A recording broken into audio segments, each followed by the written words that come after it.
결혼 26년. 나 김도영은 54세의 평범한 공무원이다. 시청 재무과에서 성실하게 일해왔고 정년까지 3년 남은 지금도 과장 승진을 꿈꾸고 있다. 아내 미정과는 28살에 결혼해서 지금까지 큰 탈 없이 살아왔다. 아들 승우는 26살로 취업 준비 중이다. 변화는 올해 봄부터 시작됐다. 미정이 갑자기 등산에 빠져든 것이다. 동네 아줌마들과 함께 푸른 산악회에 가입했다며 매주 토요일 새벽 5시에 나가기 시작했다. 여보, 건강도 챙기고 취미도 생긴 거 좋잖아. 처음에는 반가웠다. 미정이 40대 후반부터 갱년기 증상으로 힘들어했는데 밖에서 활동하니 기분도 나아 보였다. 문제는 내가 요즘 부쩍 체력이 떨어진다는 걸 느끼고 있을 때였다. 예전엔 계단을 뛰어 올라가도 괜찮았는데 이제는 숨이 차고 무릎도 아팠다. 갱년기라는 게 남자에게도 온다더니 정말 그런 것 같았다. 그런데 미정의 등산 패턴이 이상했다. 새벽에 나가서 오후 늦게 들어오는 건 이해할 수 있었다. 하지만 돌아와서 하는 행동들이 예전과 달랐다. 현관에 들어서자마자 향초를 태우면서 샤워를 하고 샤워 후에는 꼭 휴대폰을 확인했다. 메시지가 와 있으면 혼자 미소를 짓기도 했다. 산악회에서 무슨 일이 그렇게 재미있어? 산 정상에서 찍은 사진들 공유하고 다음 주 산행 계획 세우고 그런 거지. 언니들이 유머 감각이 좋아서 웃긴 얘기도 많고 그럴듯한 설명이었다. 하지만 뭔가 석연치 않았다. 특히 향초를 태우는 행동이 이상했다. 예전에는 그런 취미가 없었는데 갑자기 왜 향초에 관심을 가지게 됐을까? 결정적으로 의심스러운 건 향수 냄새였다. 미정이 평소 쓰던 향수와는 다른 냄새가 났다. 달콤하면서도 무거운 남자 향수 같은 냄새였다. 새 향수 샀어? 아니야. 왜? 냄새가 평소와 달라서. 산에서 풀 냄새, 나무 냄새가 밴 거 아닐까? 하지만 그 냄새는 자연의 냄새가 아니었다. 분명 인위적인 향수 냄새였다. 게다가 남자가 쓸 법한 냄새였다. 설마 산악회에 남자 회원들도 있나? 물어보고 싶었지만 괜히 의심하는 것 같아서 참았다. 미정의 등산복도 달라졌다. 예전에는 아무 브랜드나 입고 다녔는데 최근에는 유명 아웃도어 브랜드만 골라 입었다. 새로 산 등산화도 예쁜 색깔로 골랐고 등산 모자도 화사한 색상이었다. 등산복에 그렇게 신경 써야 해? 산악회 언니들이 다 예쁘게 입고 와. 나만 촌스럽게 입을 수는 없잖아. 그것도 이해할 만했다. 하지만 화장까지 진하게 하고 등산을 가는 건 이상했다. 산에 가서 땀 흘리면 다 지워질 텐데 왜 그렇게 공들여 화장을 할까? 그리고 무엇보다 이상한 건 휴대폰이었다. 예전에는 집에서 휴대폰을 거의 보지 않던 미정이 이제는 수시로 메시지를 확인했다.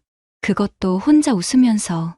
화장실 갈 때도 가져가고 요리할 때도 옆에 두고 수시로 확인했다. 어느 토요일 저녁 미정이 샤워하는 동안 테이블 위에 놓인 휴대폰에서 메시지 알림이 울렸다. 화면을 보니 태건 총무님이라는 이름이 떠 있었다. 태건 총무님. 산악회에 남자 총무가 있나? 그것도 미정에게 개인적으로 메시지를 보낼 정도로 가까운 사이인가? 미정이 샤워해서 나오자 자연스럽게 물었다. 산악회에 남자 회원들도 있어? 몇 명 있지. 왜? 그냥 여자들만 있는 줄 알았거든. 요즘 산악회는 남녀 구분 없이 활동해. 오히려 남자 회원들이 있으면 무거운 짐도 들어주고 좋아. 무거운 짐을 들어준다고? 그럼 미정이 그 남자들과 접촉할 기회가 많다는 얘기였다. 갑자기 불안해졌다. 태건 총무님이라는 분도 있나 봐. 미정의 표정이 순간 경직됐다. 어떻게 알아? 아까 메시지 왔잖아. 아, 다음 주 산행 계획 때문에 연락 온 거야. 하지만 미정의 반응이 너무 어색했다. 단순히 산행 계획 때문이라면 왜 그렇게 당황할까? 그날 밤부터 나는 미정의 행동을 더 자세히 관찰하기 시작했다. 26년을 함께 산 아내를 의심한다는 게 마음 아팠지만 뭔가 잘못되고 있다는 직감을 무시할 수 없었다. 의심이 시작되자 보이지 않던 것들이 하나씩 눈에 들어왔다. 미정의 등산복 주머니를 빨래할 때 확인해보니 이상한 것들이 나왔다. 영화관 티켓이 2장 있었다. 그것도 로맨스 영화였다. 나와 본 기억이 없었다. 그럼 누구와 봤을까? 이 영화 티켓은 뭐야? 언니들이랑 봤어. 등산 후에 가끔 영화도 보거든. 왜 2장이야? 내가 결제해서 2장 다 가지고 온 거지. 설명은 그럴듯했다. 하지만 왜 굳이 2장을 다 가져올까? 보통은 한 장씩 나눠 가지지 않나? 더 이상한 건 와인바 영수증이었다. 저녁 7시에 와인 2잔과 안주를 주문한 기록이었다. 금액이 12만 원이나 됐다. 와인바는 또 언제 갔어? 등산 후에 피곤해서 와인 한 잔 하고 왔어. 혼자? 아니야. 언니 한 명이랑. 하지만 와인 2잔에 12만 원이면 꽤 비싼 곳이었다. 단순히 등산 후 한 잔 하려고 그런 곳에 갈까? 그리고 저녁 7시면 늦은 시간인데 미정이 평소 그런 시간에 밖에서 술을 마시는 성격이 아니었다. 주말마다 미정의 외출 시간을 체크해봤다. 새벽 5시에 나가서 오후 4, 5시에 들어오는 게 보통이었는데 최근에는 저녁 7, 8시에 들어오는 날이 늘었다. 오늘은 왜 이렇게 늦었어? 산행 후에 회식이 있었어. 총무님이 고기 사주신다고 해서. 총무님이 고기를 사준다고? 그럼 태건 총무라는 사람과 함께 저녁까지 먹고 온 거였다. 점점 더 수상해졌다. 결정적인 순간은 지난주 토요일이었다. 회사에 급한 일이 있어서 오후에 잠깐 나갔다가 일찍 들어오게 됐다.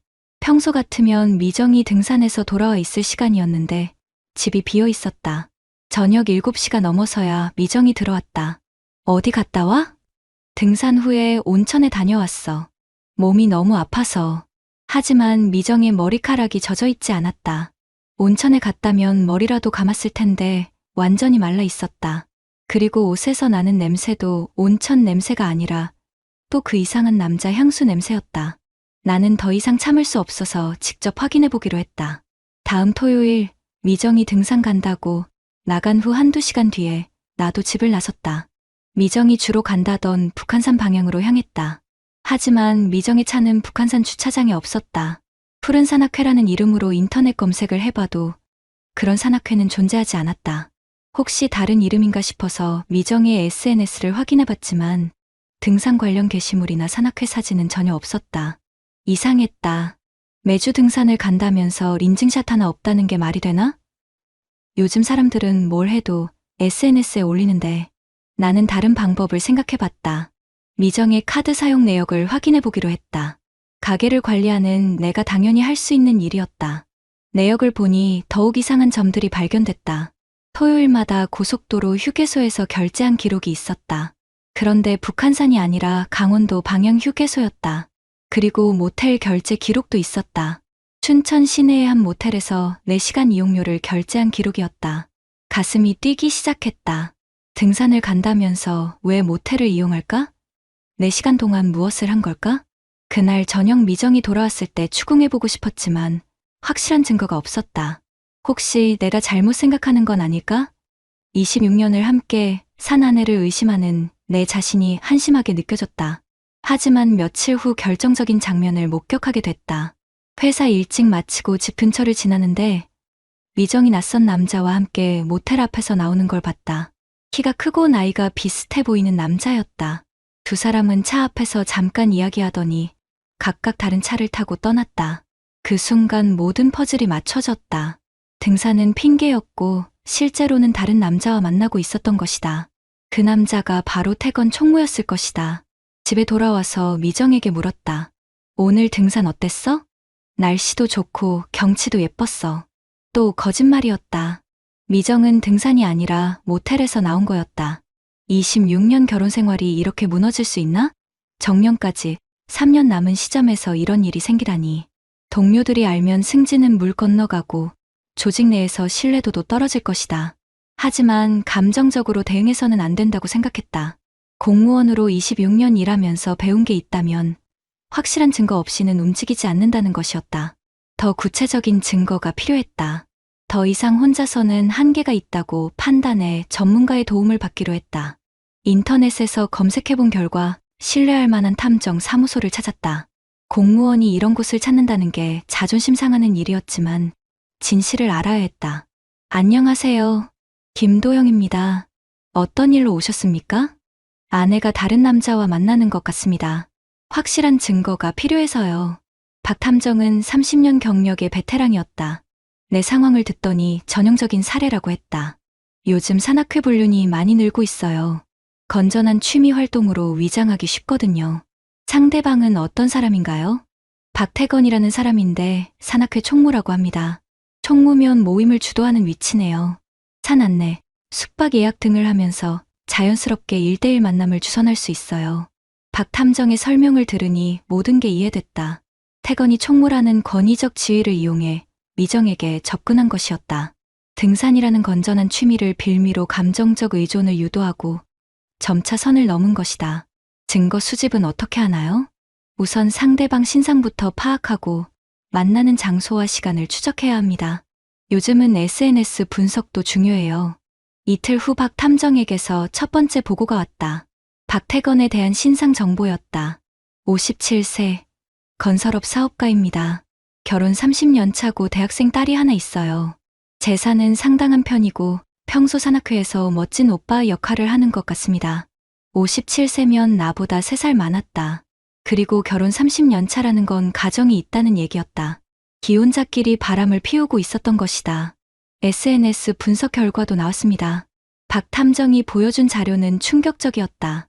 태건의 인스타그램에는 산행 사진들이 올라와 있었는데 그 중에 미정과 단둘이 찍힌 사진들이 여러 장 있었다.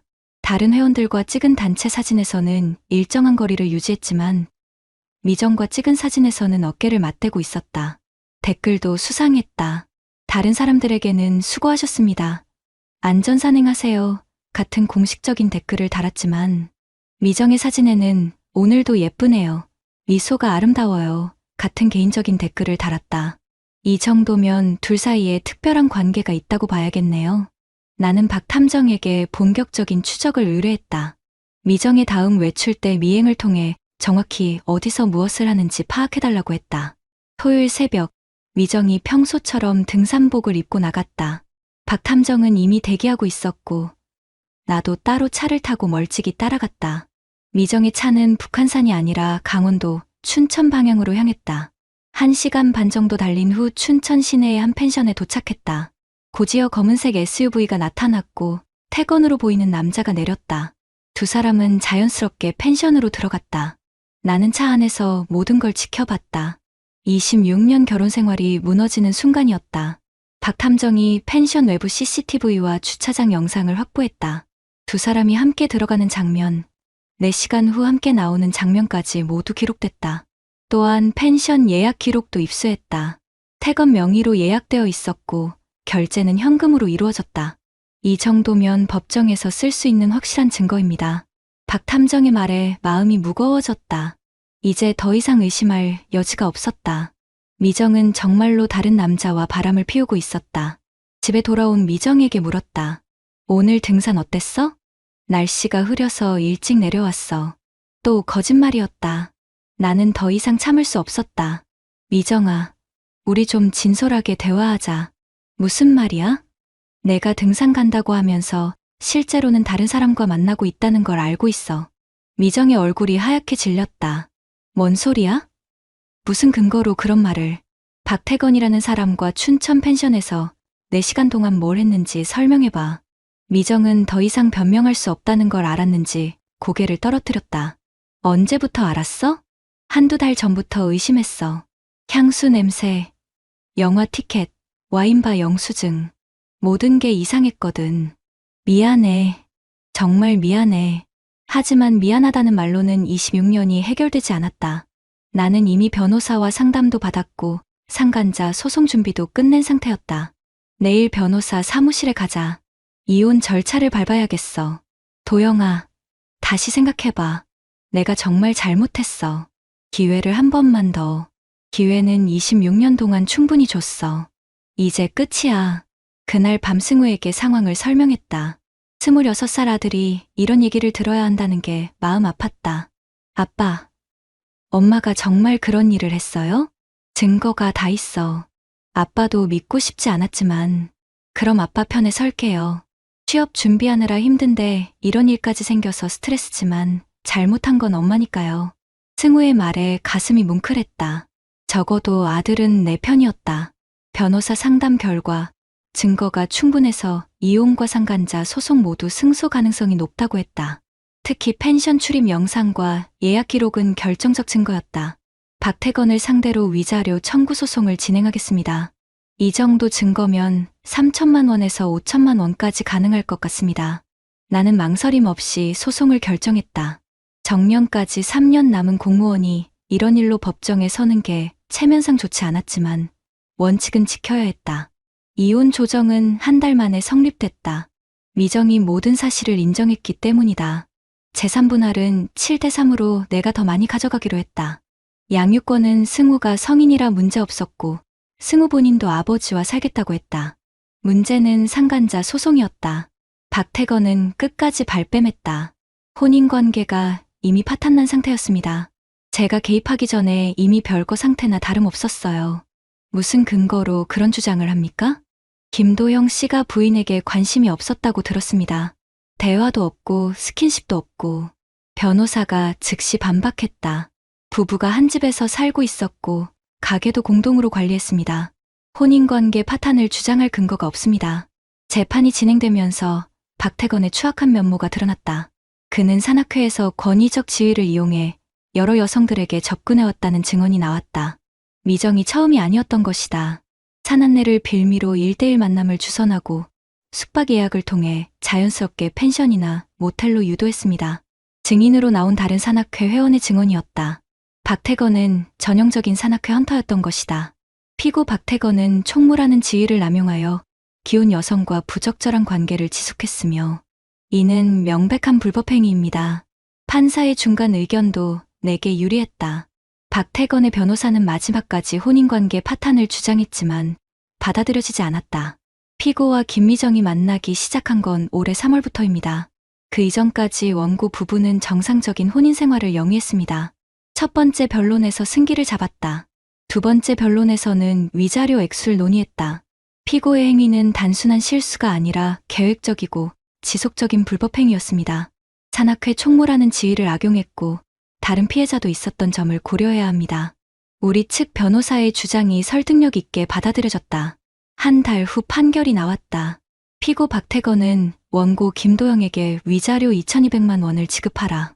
예상보다는 적었지만 나쁘지 않은 액수였다. 더 중요한 건 법원에서 공식적으로 박태건의 잘못을 인정했다는 점이었다. 하지만 현실은 냉혹했다. 박태건은 즉시 항소했고 재산은닉을 시작했다. 변호사의 말로는 실제로 돈을 받기까지는 시간이 더 걸릴 것 같다고 했다. 판결받은 게 2,200만 원이지만 실제로는 절반 정도만 받을 수 있을 것 같습니다. 강제 집행 과정에서 비용도 들고 상대방이 재산을 숨기면 추적하기 어려워요. 결국 1년 후 1,100만 원을 받는 걸로 합의했다. 변호사비와 탐정비를 제외하면 실제로 내 손에 들어온 돈은 얼마 되지 않았다. 그래도 중요한 건 돈이 아니었다. 박태건은 산악회에서 추방됐고 부인과도 이혼 위기에 몰렸다. 회사에서도 소문이 퍼져 경영에 차질이 생겼다고 했다. 무엇보다 내 명예가 회복됐다. 동료들도 내가 원칙을 지키며 정당하게 대응했다고 인정해줬다. 과장님, 정말 대단하세요. 저였으면 중간에 포기했을 텐데 원칙은 지켜야죠. 잘못한 건 잘못한 거니까. 정년 3년 전에 이런 일이 생겨서 승진에는 영향이 있을 수 있지만 그래도 후회하지 않았다. 오히려 조직 내에서 원칙을 지키는 사람으로 인정받게 됐다.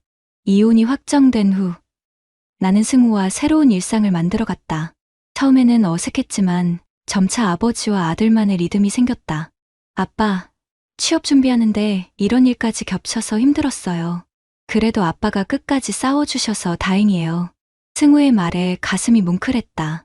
26살 아들이 이런 상황을 겪어야 하는 게 미안했지만 잘못을 그냥 넘어갈 수는 없었다. 승우야, 아빠가 이번 일로 배운 게 있어. 도박도 아니고 사기도 아니야. 그냥 사람을 잘못 믿은 거지. 무슨 뜻이에요?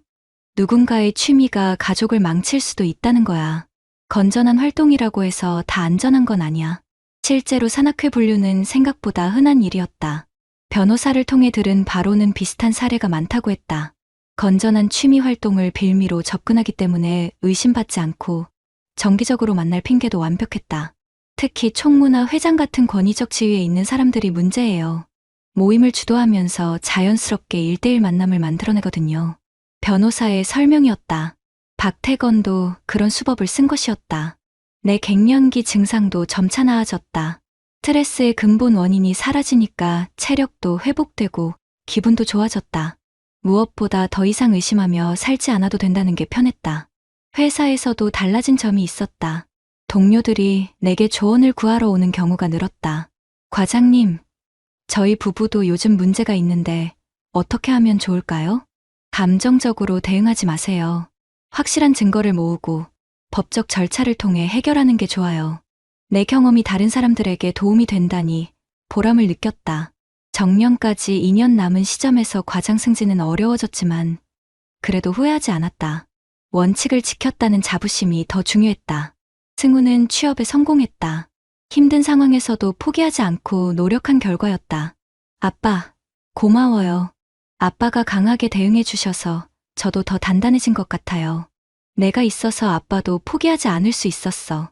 이혼 1년 후 미정에게서 연락이 왔다. 친정에서 지내고 있다고 했다. 박태건과도 연락을 끊었다고 했다. 도영아, 정말 미안해. 내가 어떻게 그런 실수를. 미안하다고 해서 26년이 돌아오는 건 아니야. 승우는 어때? 잘 지내고 있어. 취업도 됐고. 그래도 엄마인데. 엄마라면 처음부터 그러지 말았어야지. 나는 더 이상 미정과 대화하고 싶지 않았다. 이미 끝난 일이었다. 요즘 나는 새로운 취미를 찾고 있다. 독서나 영화 감상 같은 혼자 할 수 있는 활동들이다. 단체 활동은 당분간 피하고 싶다. 이번 일로 깨달은 게 있다면 가장 안전한 건 혼자 있는 것이라는 점이다. 승우와 함께 저녁을 먹으며 대화하는 시간이 하루 중 가장 편안하다. 아들과 단둘이 사는 삶이 나쁘지 않다. 아빠, 새로 만날 사람은 생각 안 해요? 아직은 생각 없다. 혼자 사는 것도 나쁘지 않거든. 그래도 좋은 분 만나시면 알려주세요. 아빠가 행복하시면 저도 좋아요. 고마운 아들이다. 하지만 당분간은 혼자 살 생각이다. 26년 결혼 생활이 주는 교훈이 있다면 사람을 너무 쉽게 믿으면 안 된다는 것이다. 특히 건전한 취미라는 명목으로 접근하는 사람들을 조심해야 한다. 산악회든 동호회든 그 안에는 박태건 같은 사람들이 숨어 있을 수 있으니까.